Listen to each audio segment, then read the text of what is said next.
Hello guys, vlog for today ay ayan, naghuhuli po kami maghapon. Umuwi lamang ho at kumain ng tanghalian at ako rin ho ay naligo diyan dahil nabasa na ho ng ulan. Huhulip na ho uli. Diyan. Tara guys, samahan nyo kami sa aming paghuhulip. Hindi na ho paghuhulip at pagtatalok na dahil sa dami ho ng puwang ay talok na ho, hindi na ho hulip. Yan guys. Samahan nyo ho kami din sa aming huliping are. Arehoy kung ilang araw pa. Wala naman hong pambayad kaya hindi maibayad kaya sariling kayod na lang at sariling sikap. Yan nga guys, kasunod na ho namin dyan ang nag-i-spray dahil ang amin hong kababaon laang napalay ay kasunod na rin ho namin nadikit ang golden kohol dyan. Kaya ho in-spray na rin ang pangkohol. Yan guys, tara samahan nyo kami din sa aming paghuhulip.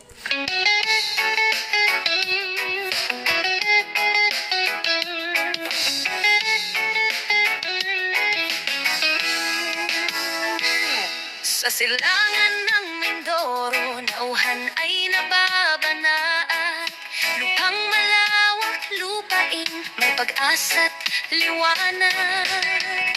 Doon nakatindig ang taong tapat at masipag. Siyang magbubukid ang bayaning walang mintis. Oh, nauhan aming lupaing mahal. Sa bawat patak ng pawis, may bunga kang ipapamal. Saludo kami sa'yo, magbubukid na dakila. Tunay na ginto ang puso, di mapapantayan ang salapit ginto.